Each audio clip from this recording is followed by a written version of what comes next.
สถานีวิทยุคลื่นสีขาวท่านพระครูอภิวัฒนวิกรม ได้ดำเนินรายการเพราะว่าการมีภารกิจที่จะต้องไปปฏิบัติในช่วงเจ้าก็เลยสลับซับเปลี่ยนเวลากันจะได้เหตุก็ดีก็วันนี้จะได้นำเอาธรรมจาตาปี ผู้เกิดปีเม็ดหรือปีมะแม่ปีแปะที่ท่านทั้งหลายเปิดเครื่องรับฟังอยู่ถ้าท่านทั้งหลายที่เกิดในแต่ละปีนั่นก็มีธรรมประจำปีเกิดจะบ่เหมือนกันตั้งแต่ปีชวดเป็นต้นมาวันนี้เราเข้าผูกที่8ละท่านผู้ฟังทั้งหลายผูกที่8ละจะเอาธรรมจ้างชัดทันมาเทศนาให้ท่านทั้งหลายได้ยินได้ฟังแต่ก่อนที่จะเทศนาธรรมนี่ก็ขอประกาศข่าวสารงานบุญเสียก่อนเพื่อใต้รายการมันจังลืมจะเอาเสียก่อนแต่ว่าที่ได้ไปร่วมกินหอมตาลกับพี่น้องตำบลสันทรายมหาวงศ์ที่โรงพยาบาลส่งเสริมสุขภาพบ้านป่าสาตำบลสันทรายมหาวงศ์อำเภอสารปีหลังจากที่ระดมทุนกันปรับปรุงพัฒนาห้องตังบนชั้นบนของอาคารที่ทำการปรับเปลี่ยนเป็นห้องประชุมช่วงนั้นได้ระดมทุนกันได้อยู่400,000 กว่าบาทก็เลยได้ดำเนินการตั้งแต่ต้นจนจบแต่ว่านี่ได้นิมนต์พระเจ้าประสงค์ในตำบลสันทรายมหาวงศ์9 ตนมาโพธิเมตตาเจริญพระพุทธมนต์ลวดสืบชะตาเฮือถึงบุคลากรทางการแพทย์ถึงผู้อำนวยการถึงหมอรวมถึงอสม.ในตำบลแล้วก็ผู้นำชุมชนท้องถิ่นไปกันตะวาก็อนุโมทนากับทุกท่านเนิดที่ให้ที่หอมกันในนามที่ไปช่วยกันกึดล่ำตำสร้างก็อนุโมทนากับทุกท่านโดยแล้ววันนี้วันที่8วันศุกร์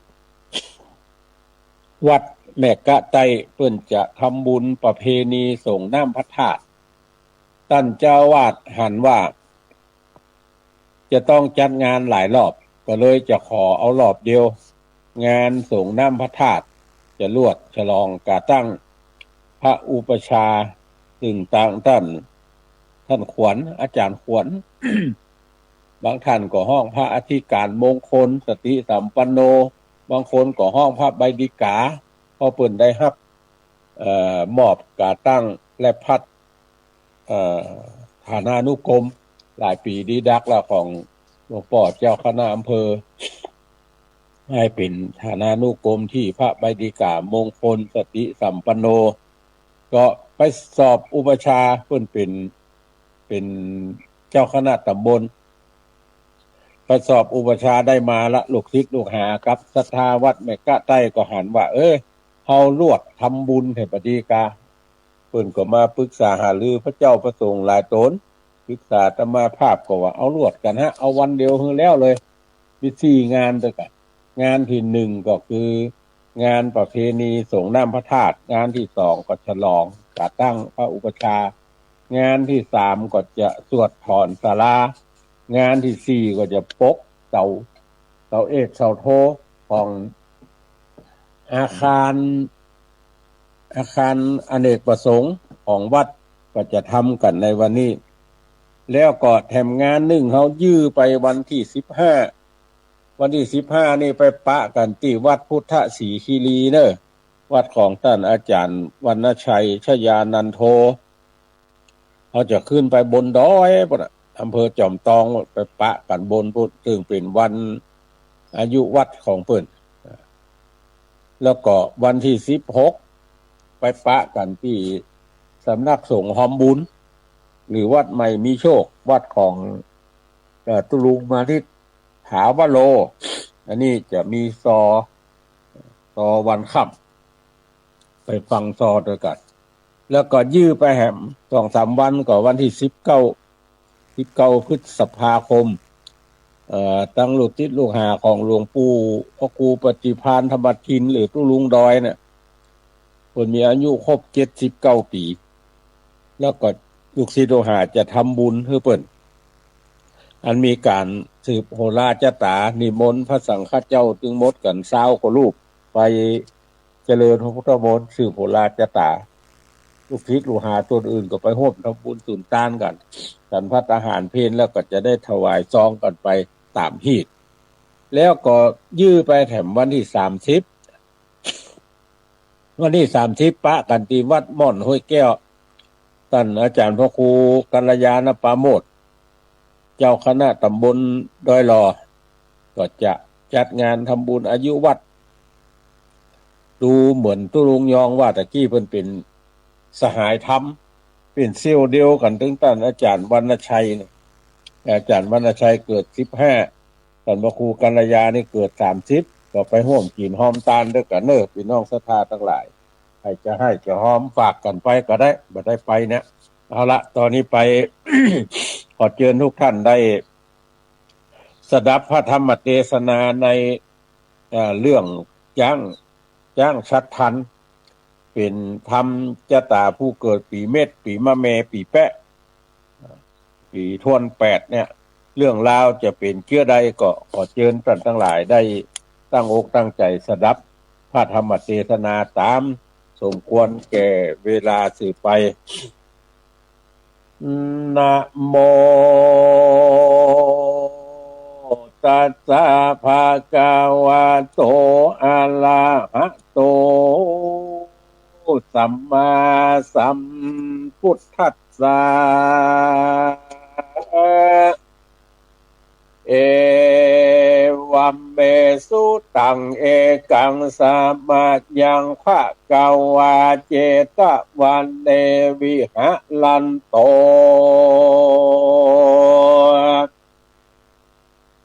ภิกขุนังกาทังกาเทสิเอกังสัมมายังมีในกาลคาบหนึ่งพระพุทธเจ้าโยสาธิตสำลานในเจตวันนะอารามยามนั้นเจ้าภิกขุทั้งหลายก็มาเจียนจ้าซึ่งกันไปมาว่าดูลาตานทั้งหลายเฮ้ยเทวทัตเถนนี้เป็นผู้ที่บ่รู้จักบุญคุณอันตานกระทำแก่ตนมันก็กระทำบาปแก่พระพุทธเจ้าดีหลีเต้และว่านะยามนั้นศรัทธาอันว่าพระพุทธเจ้าก็ได้ยินกรรมอันนั้นก็มาสู่โลงธรรมสภากะศาลาจิ้งจะถามว่า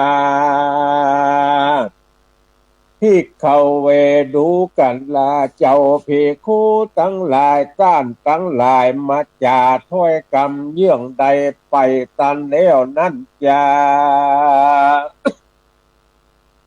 เมื่อนั้นเจ้าภิกขุตนฉลาดก็บอกยอถวายกรรมอันนั้นแก่พระพุทธเจ้าโดยในเนื้อดังตนได้เจรจากันจุภการพระพุทธเจ้าจิ้งกล่าวว่าดูลาภิกขุทั้งหลายเตวทัตอันบ่ฮู้คุณตานได้กระทำแก่ตนบ่เต้ามีแต่ในกาลบัดนี้ยามเดียวจะและนาในกาลเมื่อก่อนก็ยังห่อนเกิดมีมาพระพุทธากล่าวเต่านั้นแล้วก็ตะลงภาวะตุมหิอยู่บ่ปากเพื่อให้โอกาสแก่เจ้าภิกขุทั้งหลายยามนั่นภิกขุตนฉลาดก็ยออัญจุลีราธนาธรรมเทศนาว่าพันเตภะคะวาคาเดพระพุทธเจ้าอาทิตาปางก่อนนั้นมีสันใดจา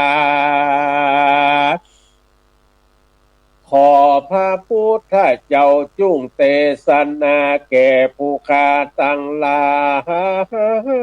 ยแด่พ้องเตอะยามนั่นพระพุทธเจ้ายิ่งนำเอามายังธรรมเทศนาก็กล่าวว่าอะทิเต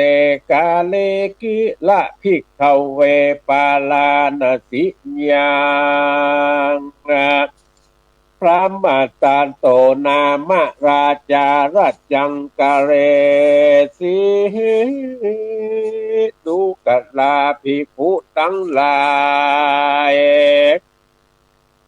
อาทิเตกาเลในกาละคาบหนึ่งหลวงโป้นไปเหิงเมินนานนักแกก็ยังมีพัญญาโตหนึ่งชื่อว่าพมตัดลาจาก็อยู่สาเวยลาจะสัมปติในเมืองปาลาณสี ในเมืองปาลาณสีปางนั้นพระตถาคตก็ยังสร้างโพธิสมภารเป็นโพธิสัตว์เจ้าก็เอามาเอาปาฏิสนธิกำเนิดเกิดวงศาอันเป็นจ้างอยู่อาศัยในป่าหิมพานต์ในเมื่อโพธิสัตว์เจ้าออกมาจากท้องแม่วันนั้นก็มีตัวขาวเผือกทั้งมวลเป็นปนุษยดังดอยเงินมีตาทั้งสองเป็นดังดวงแก้วอันผาเสริฐลักษณะบัวลิสุดลิ้มตาและขอบตามีอันแดงเสมอดังผ้ากำปนมีขนเสมอดังเงินยวงพักกอบไปโดยต่อมคำมีตีนตั้งสี่เป็นปาดุจยะดังกะตำปาลิกรรมคือดังตาคือดังตาโดยน้ำคำปาน้ำมาข้างโพธิสัตว์เจ้าได้เกิดมาเป็นจ้างป่าพักกอบไปโดยเนื้อตนอันบริสุทธิ์กันนี้ก็โดย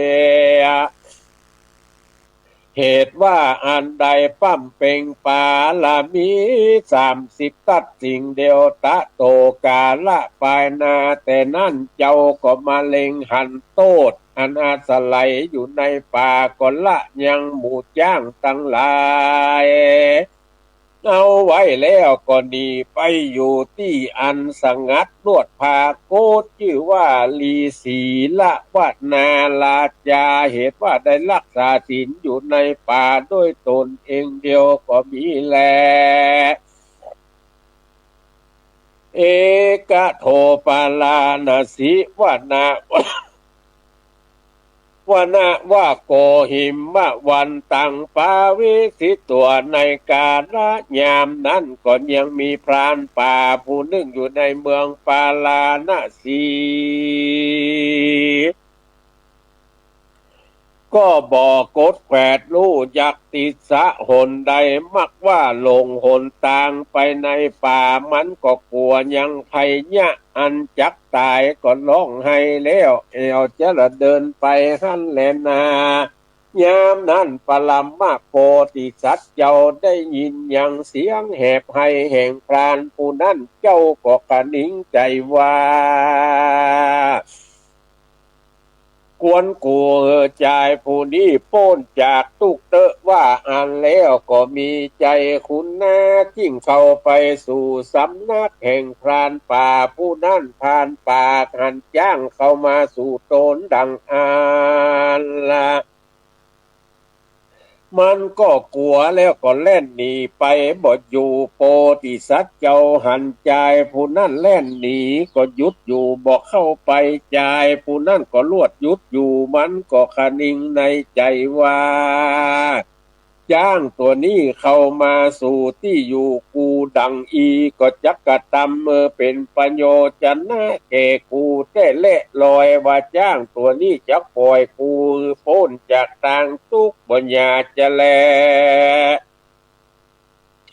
กันมันขันนิ่งใจสันนั้นแล้วก็บ่เล่นหนีไปไหนส่วนโพธิสัตว์เจ้าก็เข้าไปสู่สำนักแห่งพรานป่าผู้นั้นแล้วก็ถามว่าดูลาผู้ใจต้านให้เหตุอันใดเล่าจาเมื่อนั้นพรานป่าผู้นั้นก็จิ้งกล่าวว่าข้าแก่เจ้ากูข้าก็บ่อาจจักแฝดกฎหมายลู่ยังติดสะโหนต่างข้าก็หากลงโหนต่า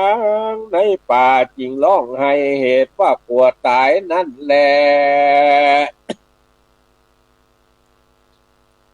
ในกาละนั้นโพธิสัตว์เจ้าก็นำเอาพรานป่าผู้นั้นไปสู่ยังที่อยู่แห่งตนก็เฮือใจผู้นั้นกินลูกไม้อันใหญ่อันน้อยประมาณ2 วัน3 วันก็เล่าโลมพรามผู้นั้นว่าดูกระดาตานอย่ากลัวตายสักอันนะกูก็หากจักนำตาลไปหือหลอดเถิงโหนต่างงานจักเมืองแห่งคนตั้งหลายแล้วก็หือนายพรานผู้นั้นขึ้นขี่หลังแห่งตนก็นำไปสู่หนต่างงานเข้าไปสู่เมืองปาลาณสีก็มีและนาอัทะโอในกาละนั้นนา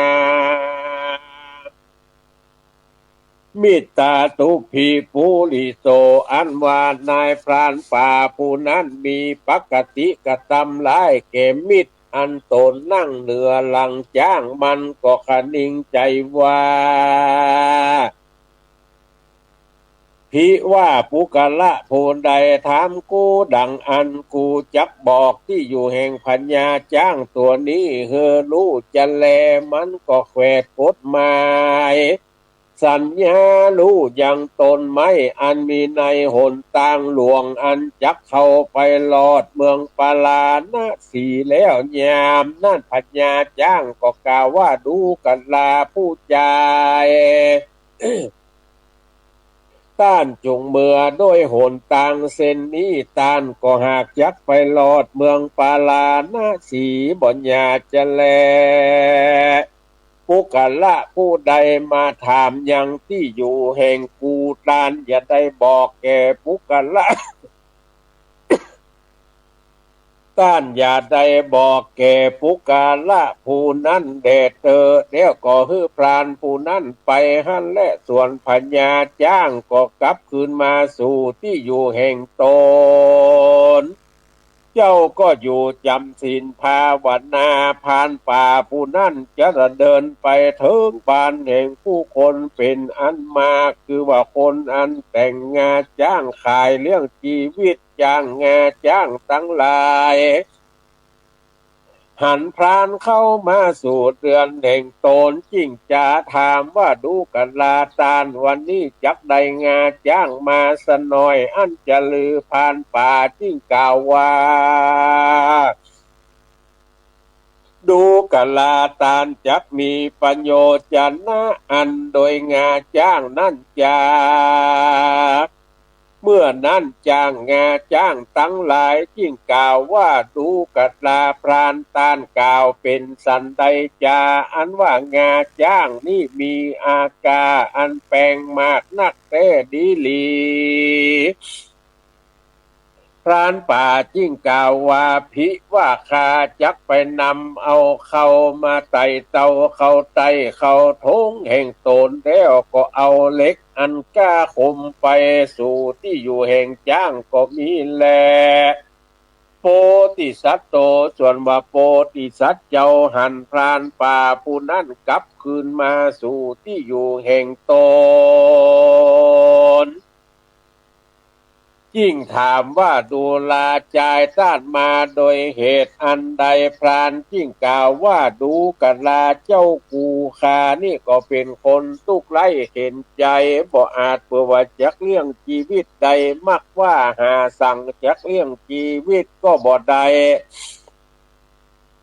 จิ้งเข้ามาเพื่อขอเอางาซึ่งเจ้ากูนี่แหละพิว่าเจ้ากูฮื้องาแก่ข้าดังอันคาก็จักเอางาแห่งตาลไปขายเลี้ยงชีวิตตนคาด้วยก้าแห่งงาเจ้ากูนี่จะแลโปติสัตว์เจ้าจิ้งกาวาพิว่าต้านมาขอเอางาแห่งกูก็จุ้งเอาเตอะกูก็จักแก่ตานและหิโดยมีแต่เราจักกระตำ แก่งานั่นเนี่ยดังลือและจักใดคือว่าจักเลยเอางาแห่งเราด้านตานยังเอาเล็กเลยมาอันจะลือพานจิ้งกล่าวว่าข้าก็ได้เอามาแล้วและโปติสัตว์เจ้าก็กล่าวว่าพิว่าดังอันตานจุงเอาเลยมาเลยเอางาเหตุใดแล้วจุงเมื่อเตอะโปติสัตว์เจ้าก็จิ้งคู่ตีนเข้ามานั่งอยู่หั่นและพรานป่าก็เอาเลยมาตัดเอาปลายงาตั้งสองแห่งโปติสัตว์เจ้าก็เอางวงยุบเอางาแห่งโตนแล้วกล่าวว่าดูกันลาผู้ใจปลายงาตั้งสองแห่งเรานี่บัวละมวนบ่จำเลินใจแก่เจ้ากูก็บ่มีแลนาโดยมีแต่งาอันนี้คือว่าพญาสัพพัญโยอันได้อาจตรัสธรรมตั้งมวลบ่เศษเหลือนั่นและอันเป็น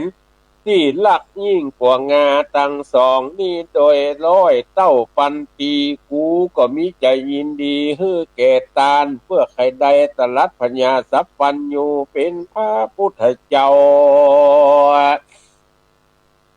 เจ้าก็พาธนาฮือได้เป็นพระเจ้าแล้วก็ฮือปลายงาตั้งสองเป็นตาลแก่พรามผู้นั้นก็มีแลโสปิส่วนว่าพานป่าได้ยังงาผู้นั้นก็เอาไปขายเอาก้ามาเลี้ยงชีวิตเมื่อก้างานั่นเสียงแล้วมันก็เข้าไปสู่สำนักโพธิสัตว์เจ้าแล้วก็ขอเอางาอันเหลือนั่นแถมเราโพธิสัตว์เจ้าก็รับเอากำว่าสาธุดีแล้วก็ฮื้องาตั้งมวลเป็นตาลดังเก่าก่อนพรานได้แล้วก็เอาเมื่อขายแล้วก็กลับคืนไปแถมเล่าก็ขอเอาเก้างาแห่งโพธิสัตว์เจ้าส่วนโพธิสัตว์เจ้าก็มูกอยู่เหมือนดังก่อนพรานผู้มักบาปก็ตัดเอาเก้างาอันนั้นโดยเล็กเลยกันใดแล้วก็รีบหนีไปหันแลมหาปัทวีอันว่าแผ่นดินหลวงอันนาได้240,000 โยจันนะก็บ่อาจยักถลงยังดอยอันนักมีตนว่าเขาสิเนโนลุลาดและเขายุกันทอนก็ดีอาจยักถลงสุดที่มีตนว่ามูตะอันเป็นตุกขันธาดังอันก็ดีก็บ่อาจยักถลงยังพรานผู้มักบาปก็กระทำร้ายแก่มิตรก็เถิงซึ่งอันแตกแล้วก็แยกเป็นจ้องเป็นโหในขณะน้ำนั้นอันว่าเปลวไฟก็ออกมาแต่อเวจีนรกก็มาเกี่ยวกอดอำพานป่าผู้นั้นเนื้อใดจมลงไปสู่นรกก็มีวันนั้นแลในกาละเมื่อพรานป่าจมลงไปดังอันนั้นว่าเทวดาทั้งหลายอันอยู่ในลาวป่าที่นั่นก็กล่าวว่าดังนี้ผู้ใดก็ดีแม้นว่ามีสัมปติอันเป็นปัญญาจักรวติผู้อันบ่รู้จักกุณตาลนั่นก็ดีก็บ่อาจจะคือมันผู้นั่นอิ่มใจใดแต่ดีลี ว่าอ่านแล้วก่อนยังป่าปีนั้นเนื้อล่องกองวันไหวไปมาอันจักเทศนาธรรมยิ่งกล่าวเป็นกถาว่าอากาตัญญูสะโปสานิจังวิวรตัสสิโนดังนี้เป็นตนนั้นว่าปุกละผู้ใดเป็นว่าคือสัมปติ นั้นเป็นปัญญาจักรวติก็ดีภาคการหนึ่งภิว่าเฮอสัมปติตังมวลนั้นมีในแผ่นดินนั้นนี้ก็ดีแก่ผู้บ่รู้จักคุณนันตานผู้อื่นได้กระทำแก่ตนก็ดีใจผู้นั้นเตียนยอมเล็งดูยังโอกาสอันเป็นจ้องเป็นหูคือว่าจันทาละกระทำร้ายแก่มิตรก็ดีก็ปาบ่อาจยักถูกเลือเปิงใจใดเตียนยอมกระทำกำจัดยังกุลนันตานกระทำกุลแก่ตนเสียเป็นดังนายพรานป่าผู้นี้ก็มีแลโสโปติสัตโต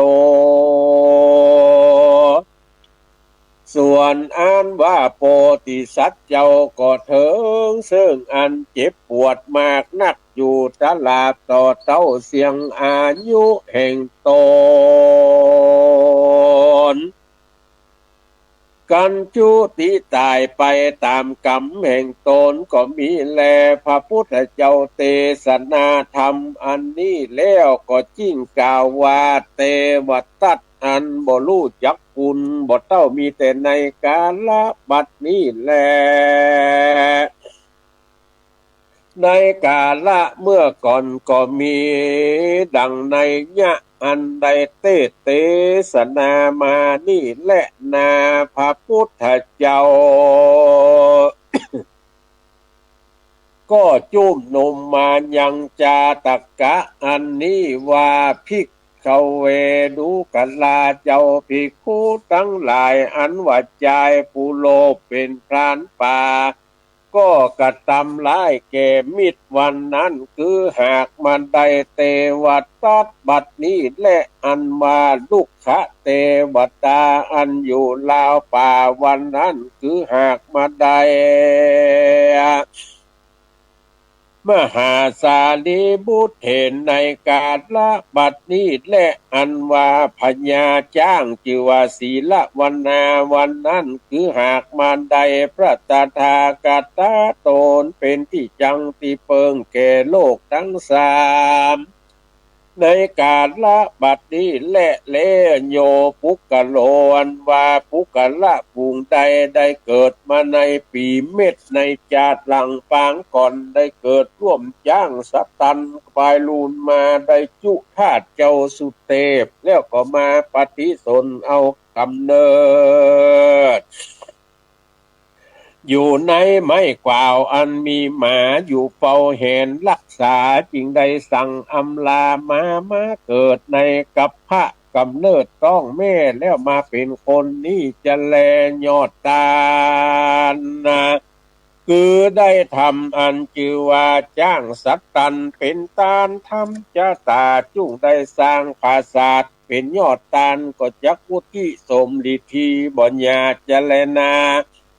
ศีละวนาจาตกังนิธิสังขีญา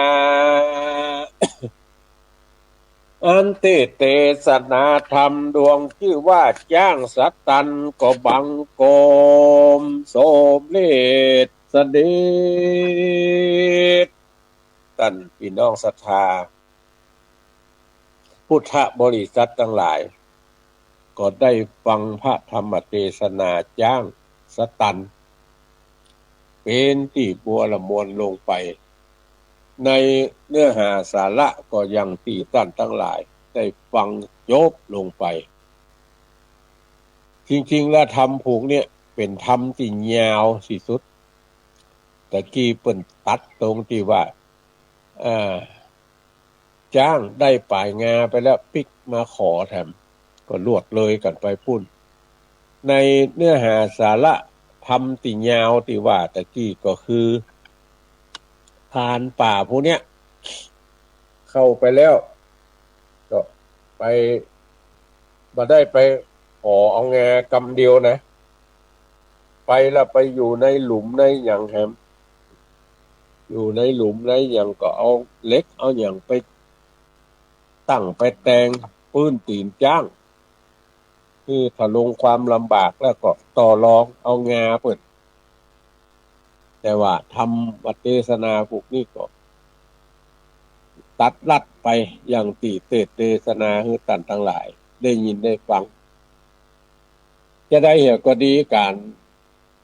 ฟังพระธรรมเทศนาทั้งหลายที่ท่านผู้อำนวยการว่าตะกี้เพราะว่าจะเป็นธรรมพื้นเมืองเพราะว่าจะเป็นธรรมะบรรยายเพราะว่าจะเป็นธรรมนิยายข่าวทั้งหลายก็ดีเนี่ยก็ชื่อว่าฟังถึงหมู่ถึงมวลแล้วก็เป็นประโยชนะแก่เฮาท่านทั้งหลายอยู่โดยตลอดเพราะว่าเนื้อหาสาระพระธรรมเทศนาที่เฮาได้ยินได้ฟังน่ะล้วนแต่เป็นอดีตชาติของพระพุทธเจ้าเสี่ยงถึงหมู่ถึงมวล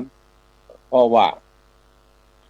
พระพุทธเจ้านั้นเทศนาอดีตชาติคือเฮาท่านได้ฟังแล้วก็เตรียมแตกสมัยเก่ากับสมัยใหม่คือเฮาท่านทั้งหลายฟังอยู่โดยตลอดก็อย่างที่ท่านทั้งหลายได้ฟังละได้เทศนาและอู้จาในช่วงต้นกับศรัทธาท่านทั้งหลายมาก็เป็นเวลาอยู่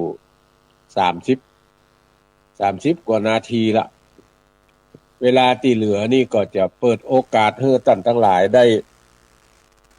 โทรเข้ามารายงานผลการรับฟังเพราะว่า2-3 วันมาเนี่ยสถานีวิทยุหลายที่ประสบกับความเสียหายเพราะว่าฟ้าฝนตกลงมาฟ้าผ่าฟ้าห้องทำให้ตัวที่ส่งสัญญาณออกอากาศให้เฮาท่านทั้งหลายได้ยินแต่ละสถานีนั้นบางที่ก็ได้รับผลกระทบน้อยบางที่ก็ได้รับผลกระทบหนักก็อยู่ที่ว่าความเสียหายจะเกิดขึ้นนักบอกใดเกี่ยวกับธรรมชาติอย่างตะวาวันซืนเนี่ยวันที่30ที่ผ่านมาเนี่ยวัดของอาตมาภาพก็เสียหายลมตึงฝนตึงลมวัดโทธัมโมสังโฆเหตุมาปะมาปึ้งเอาหลังคาปิวประจัดนักศาลาหลังคาเก็บของหลังคาศาลาเก็บของว่าต้องปีนพึ่งเสียหายไปจะนักบรรทุกวันฮือนี่วันที่10นี่จะได้ประชุมกรรมการศรัทธาว่าอย่างเงี้ยจะได้ต่อจะซ่อมก็ว่าจะเตและแปลงแค่ใหม่ก็จะได้มาอู้มาจากันประตูวัดนั่นทั้งหลายประตูเล็กเนี่ยกว้างผักใน4 เมตรจักเข้ามาถึง2 ข้างเอามาไว้ตั้งมาจุกันตั้งกลางเนี่ยพอได้เกาะขัดแย่ไว้เพียงแต่งับไว้บ่ได้งับนี่คือลากมาจุกันถึง2 ภาคปรากฏว่าลมเข้าเหยอกเอาประตูเล็กเนี่ยนักหาม2ตึงตังเลยมันเอาไปได้จะได้เอาไปเป็น2 เมตรหมู่ที่อยู่ตังวัดก็ปากันยกกันหามขึ้นมาอิงก่อนแล้วก็เอาเข้าที่เข้าตางที่ก็เรียบร้อยไปละ ดังนั้นการทั้งหลายแล้วเนี่ยมันเป็นภัยธรรมชาติทำให้สถานีวิทยุต่างๆเนี่ยเสียหายบ่ได้ยินกันก็มีได้ยินก็มีบางที่ก็ไฟดับก็สามารถจะออกอากาศได้ไฟดับหลายท่านก็ไฟบ้านดับบ่ได้ซื้อถ่านไว้บ่ได้ยินก็มีอันนี้เป็นเรื่องของธรรมชาติเป็นเรื่องของธรรมชาติมันบ่ฮู้ว่าจะเนี่ยจะใดละก็เลยปล่อยไปตามสภาพการ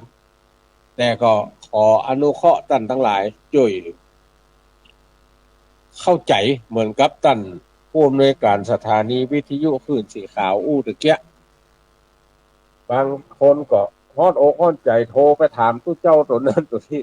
ว่าเป็นจะได้ถึงบ่ได้ยินมันเกิดอันอย่างขึ้นกะเนี่ยก็อย่างที่เพิ่นบอกไปเนาะเพิ่นบอกไปใครจะโทรเข้ามาอู้มาจ่ารายงานผลการรับฟังจากทางใดฝนตกฟ้าห้องฟ้าผ่าฟ้าแมบ0 8 1 7 9 6 4 6 0 8 มาละสายแรกแม่ป้อว่าได้อีแม่คนโตก่อโอ้คนจุกรถกินมาหน่อยเนาะอ๋อเป็นห่วงดังเป็นตามสิ่งลงไปนะคุณหอน้ำนองมาหน่อยแม่บ่พ้นแล้วก็นั่นอ๋อเพราะว่าวัดตุลงคนแต่มันน้ำไหลข้างนอกเป็นห่วงเจ้า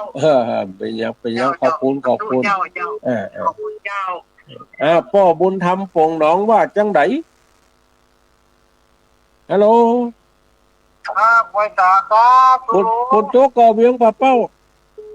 โตแต่นี้ก็ฝนลมยังมีครับมันยังบาดลมโดยมันมาแบบพร้อมเลยนี่ก็ไว้หลายพวกหลายที่หลายตังละบ้านเรือนเสียหายนะ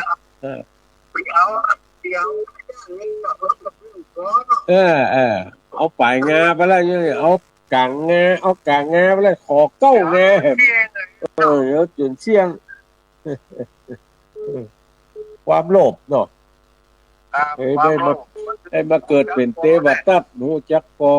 ไปลืมเนี่ย19นะวัดหลวงปู่นะ12นี่ไปนอนบ่ละ13 14นี่อย่าป้ากันฟัดนอนแฮมหลายคืนอยู่12 13นอนนั่นอยู่ช่วยการช่วยงานแล้วก็14ก็จะปิกมากำปิกไปหาใหม่ปิกมารอบปิกไปหารอบเพราะว่า15จะไปพุทธศรีคีรีขอบคุณเด้อแม่อุ้ยนวลฝนตกก็ต้องบนแต่คืนข้างข้างมาได้ก็ตกจ้าคือว่าตกขนาดนักตกนะคืนก่อนนั้นตกนักค่ะดีละมันจะได้จุ่มเย็นจะได้ปลูกหัวให้หัวส่วนยินดีเด้ออีกสายหนึ่งเจริญปอนเจ้าเก็บไว้แสเจ้าทุลูละปูนมาแล้วพ่อแม่สุกี้มันสิละพรสิเตี้ยมันห้องละปูนแล้วฝนตกแต่คืนตกแงมตกดีตกนักตัวอย่างเจ้าดีละมันจะได้จุ่มเย็นได้จุ่มเย็นมันร้อนมาเมินแล้วเจ้าวันนั้นได้ยินตุลุงว่าไปเอากระหล่ำประตานจังหวัดตัวกันโดนไอ้เนาะอันนี้ธรรมชาติพลอยธรรมชาติเจ้าตุลุงชัดเจนดีเด้อคือ18 17แน่ว่าถ้วยจ่องซักนะเจ้ายินดีเจ้าดับไว้สาเด้อเจ้าตุลุงยินดีสาธุเด้อเจ้าเด้อเจ้าสายต่อไปแม่อุ้ยอินชัยอุดแม่สาบเสมิงเจริญปอน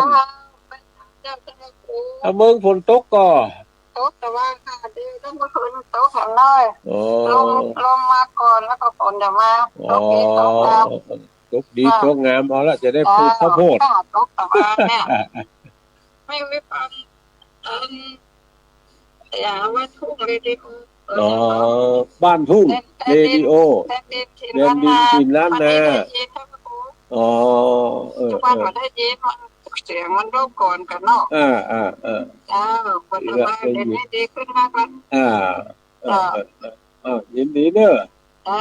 ไม่ต่างเจ้าทั้งหลายที่หลายต่างก็โทรมารายงานผลการรับฟังแต่ว่าวันซืนเนี่ยท่านทั้งหลายเปิ้นปากันขึ้นไปพุ่นบนดอยลังกาน้อย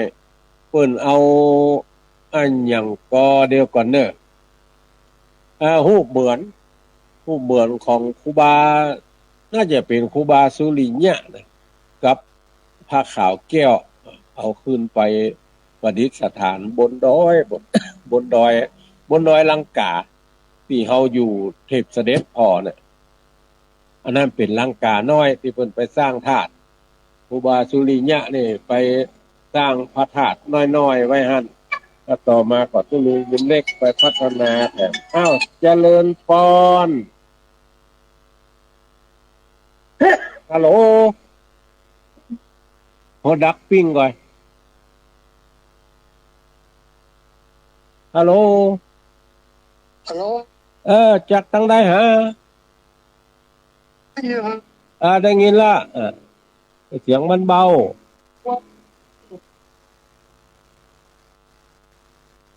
ฮัลโหลหายแซบโทรเข้ามาแหมใหม่เด้อโทรเข้ามากันแหมใหม่เนาะเพราะว่าเสียงมันขาดหายไปให้ดีก่อนมีมาให้ดีก่อนดักไปอันนี้ก็เป็นเรื่องของธรรมชาติเหมือนกันท่านทั้งหลายเป็นเรื่องของธรรมชาติเพราะว่าบางเตื้อนี่บางที่นี่ได้ยินหูเหมือนจะแตกบางที่ก็บ่ได้ยินดังนั้นก็การ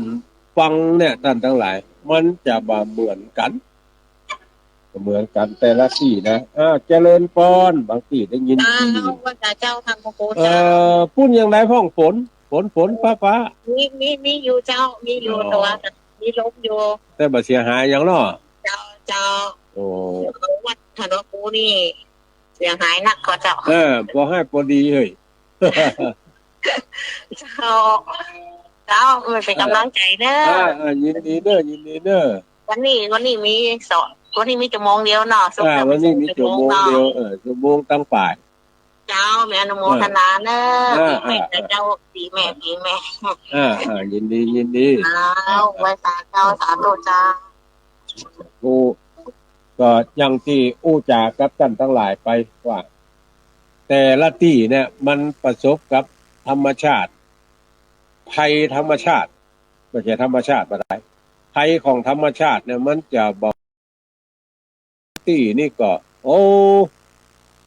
บ่เป็นหยังมันเป็นภัยแต่น้ำภัยธรรมชาติแต่น้ำแต่ไฟแต่ลมแต่ดินฟ้าอากาศบางที่นี่ก็เสียหายนักบางที่เนี่ยก็หมอกพอให้พอดีเพราะว่าธรรมชาตินี่มันจะไปเป็นที่มันจะเกื้อกูลซึ่งกันและกันเขาลองพออันเวลาใดยามใดที่อันหนอนแมลงเพี้ยเนี่ยมันมากัดกินพืชพันธุ์ของเกษตรกรนักยามนั้นเปิ้นก็จะส่งเอานกเอาอย่างมาช่วยกินนอนกินอย่างเหี้ยมันจะเกื้อกูลกันไปในธรรมชาติอย่างสวาวันซืนเนี่ยไฟไหม้เนี่ยอาตมายืนด้วยนั่งอยู่โต๊ะทำงานเนี่ยบินหน้าไปทางพวกทางบ้านต้นเพิงบินหน้าไปทางสันกำแพงบินหน้าไปทางแม่อ่อนเพราะมันอยู่ต้องห้วยวัดจะอยู่ต้องห้วยเขาพอไปทางบนเนี่ยมีกับควันไฟหรือกับไฟไหม้เข้ามาบึกกับไฟไหม้เข้ามาถ้าบอกเข้าทางแม่อ่อนก็เข้าทางสันกำแพงมาให้ดีก็ออกทั้งเพศไปแต่ว่าวันซืนนี่ไม่อยู่จุนจอนทางบนพุ่นเอาไปแอวลาดตะเวนพอก็ไปดับเป็นบางที่แต่คืนนี้ดีอกดีใจฝนตกลงเหี่ยปัดตกปัดเสียงก็ทำให้จุ่มเย็นกันนักหนาป้านพอจุ่มเย็นแล้วก็เกิดการเปิดห้องว่าอย่างก็มันตะลากัน หลายคนอาจบ่เข้าใจมันบัดตะลามันตะลาเนี่ยคือว่ามันสมดุลกันมีไฟก็มีฝนก็มีไฟเพราะว่าดินน้ำลมไฟเนี่ยมันเป็นของธรรมชาติดินน้ำลมไฟนี่นะมันเป็นของธรรมชาติอยู่แล้วถ้าเราอันใดอันหนึ่งนักก็จะทำให้อันที่น้อยๆเสียหายอันใดน้อยๆก็จะเสียหายอันใดนักๆก็จะสบายไปดินน้ำลมไฟทั้งหลายแล้วนี่มันจะเกื้อกูลกันอยู่ตลอดมันเป็นเรื่องของธรรมชาติเป็นเรื่องของธรรมชาติที่เราท่านทั้งหลายจะต้องพอคอยดูแลเขาพอคอยดูแลธรรมชาติก็จะพอคอยดูแลเขามันจะเป็นเจ้าเอี้ยท่านทั้งหลายช่วยเหลือเกื้อกูลกันไปเนาะมีฮ้อนมีหนาวมีฝนก็มีลมมีดินฟ้าก็มีอากาศ เพราะว่ามันจะเกื้อกูลกันอย่างอี้ต่อไปดังนั้นก็เชิญชวนเฮาท่านทั้งหลายเนาะไผอยู่ใกล้ไผอยู่ไกลวัดใดที่ประกาศไปตะกี้บอกว่าจะเป็นตั้งอื่นตั้งไกลถึงแม้ว่าบ่ได้รับการประกาศเพื่อท่านทั้งหลายได้ยินได้ฟังตั้งอื่นตั้งไกลเนี่ยแต่ว่าก็ท่านทั้งหลายก็ได้ยินจากวิทยุคลื่นอื่นสถานีอื่นที่ได้โฆษณาประชาสัมพันธ์ให้ท่านทั้งหลายไปเมื่อวัน2 วันก่อนก็ดีวันนี้ก็ดีก็ได้ยินได้ฟังไปว่าวัดใดมี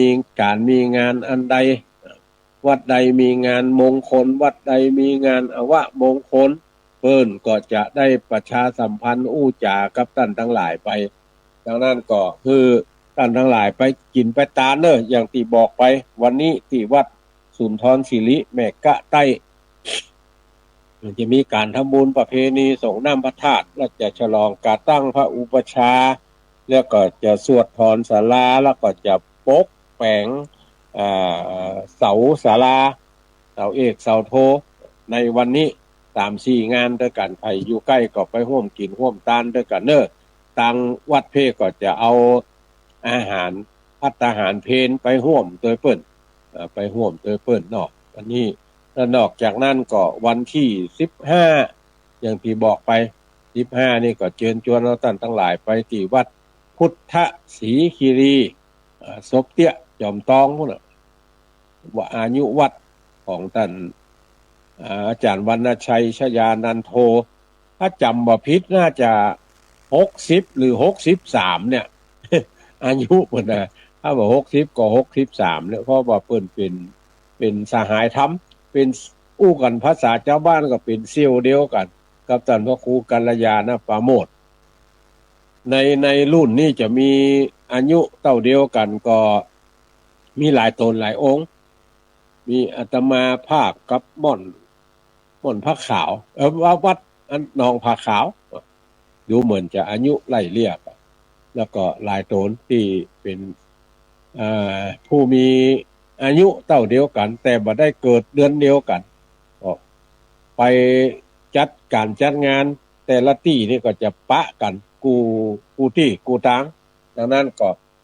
วันที่15นี่ไปปะกันที่วัดพุทธศรีคีรีใครจะฝากพร้อมไปก็ได้เด้อ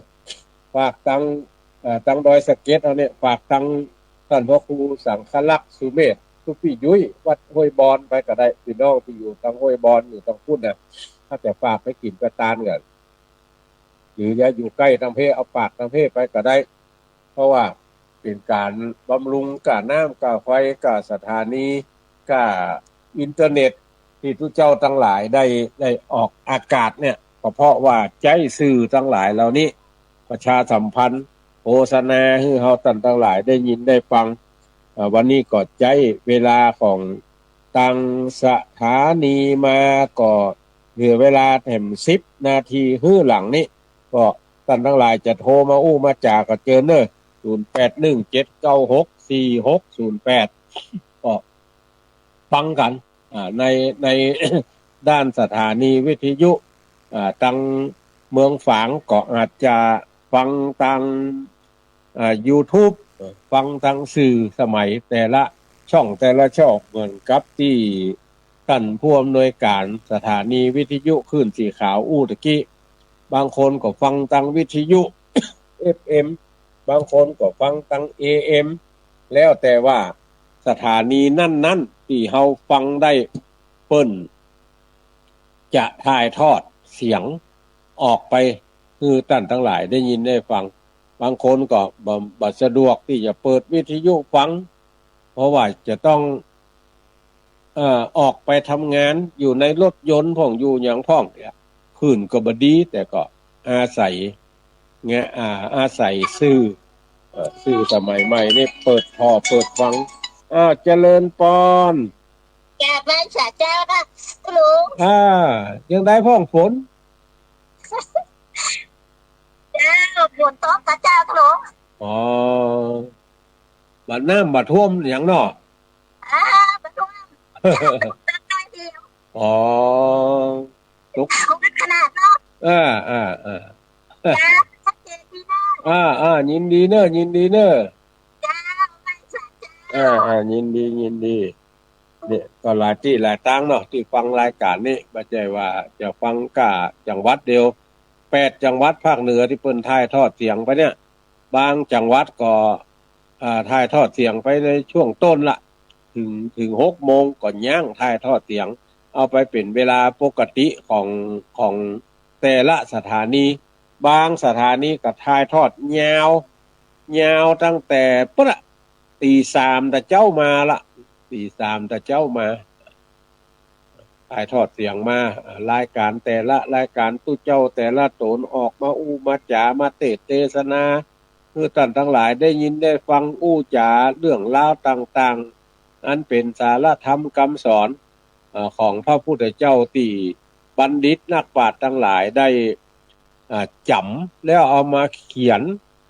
แล้วเอามาอู้ให้กันฟังเพราะว่าการการการสืบสารอย่างมู้เนี่ยมันมาจากการฟังการฟังการเขียนการฟังการเขียนเอาไว้แล้วก็มาอ่านฟังเขียนอ่านนี่หน้าที่จะมีโอกาสได้เลือกเพราะว่ามีโอกาสเลือกก็เลือกคือดีๆเลือกฟังที่สถานีที่ดีๆมีสาระมีประโยชน์เพราะทุกอย่างเนี่ยที่เฮาตั้งหลายเลือกมันมีผลกับอนาคตตึงหมู่ตึงมวลตึงมดก็ถ้าจะเลือกประเภทคนเนี่ยก็คือเลือกคนที่ทำให้ชีวิตเฮาดีขึ้นคนที่ทำให้เฮากินข้าวอิ่มนอนหลับได้สนิทบ่มีเรื่องที่จะต้องคอยระแวดระวังแล้วก็คือตอบบุญแทนคุณบุคคลผู้นั้นฮักเขาพร้อมๆกับฮักตัวเก่าไป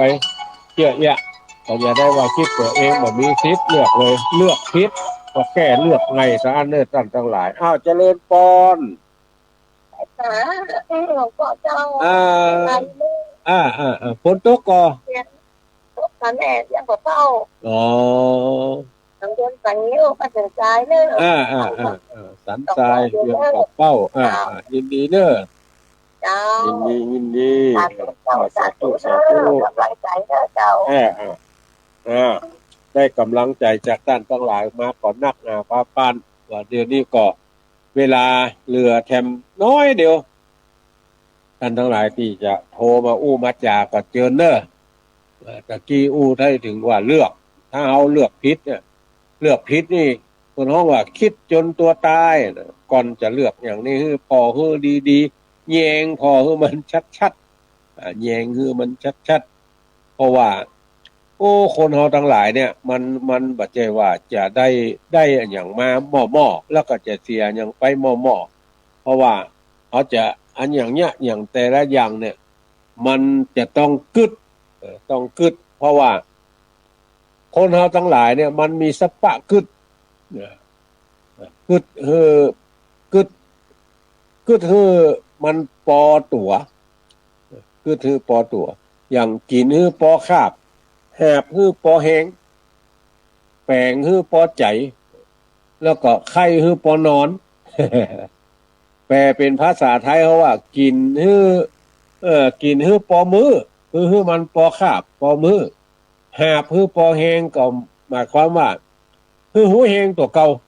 ไม่ใช่ว่าตัวเก่าหาบได้แค่3 กิโลแล้วไปยอก4 กิโลนะตายหลังหักเนี่ยอันนี้เปิดถึงว่าหาบปอแหงหูแหงตัววันใดยกได้อันใดทำได้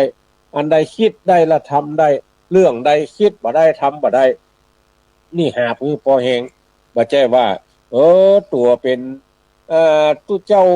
จ้าหลวงแล้วไปกึดที่จะทำหน้าที่ของเจ้าคณะจังหวัดนี่นะตัวเป็นประชาชนธรรมดาไปกึดทำหน้าที่ของนายอำเภอมันนะอันนี้มันจะหาบปอแหงละเขาว่าหาบปอแหงเนี่ยคือฮู้ตัวเก่าว่า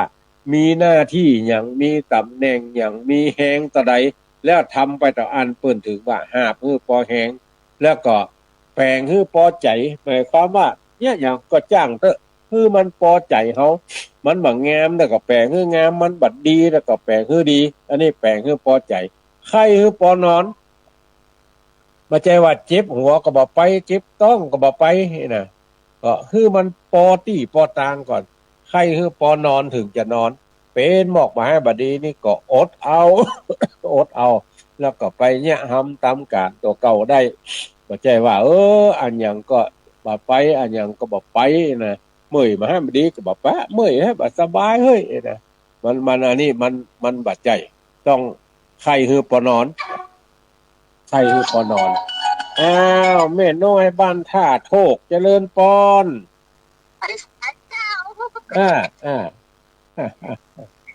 ฝนตกก็ฝนมันจะว่านักก็บ่นักมันหมดเรื่องไหลของร้อนเนี่ยอ๋อพอให้พอดีเนาะบึดแมงมันหยอกแล้วอันน่ะแม่บอกใครไปเก็บแล้วคือพ่อเขาเก็บอะค่ะ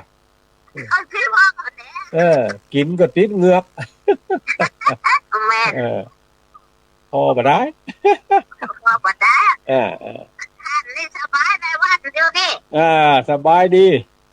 ไปงานอยู่ก็แต่ทุกวันแปลงละยินดีเนอะก็แม่หมอนะแม่ได้โทรหาท่านก็โทษแม่ก็ไม่ได้ไปแม่เป็นกระดูกทับเส้นเจ็บค่ะกินยาอยู่เนอะทุกวันนี่กินยาเจ้าประเดี๋ยวนี้กินยาเดินได้มั้งหรอกนะดีละรักษาสุขภาพเนอะจ้าท่านไปทำบุญไหนแม่ก็บุญนะด้วยอนุโมทนาด้วยกันจ้าเจริญพรจ้าไม่เป็นกำลังใจเนอะยินดีเนอะอนุโมทนาจ้าเวลาจะจบละเรือแฮม1 นาทีก็จะได้ออกรายการนี้ก่อนจะนำรายการนี้จากท่านทั้งหลายไปก่อนวันศุกร์หน้ามาปะกันแถมใหม่แล้วก็คืนวันอังคารที่12คืนวันอังคารที่12นี่ถ้ามีประชุมแถมจะเยอะจะได้ก็เดียวก็พอกันแถมกับเนาะเพราะว่าอาตมาภาพจะออกอากาศอังคารที่2ของเดือนแล้วก็ทุกวันศุกร์ก็อนุโมทนากับทุกท่านเนอขอนำรายการนี้จากท่านทั้งหลายไปก่อนจัตตาโลธรรมาวัฏันติอายุวันโนสุขังปะลังเรียกร้อง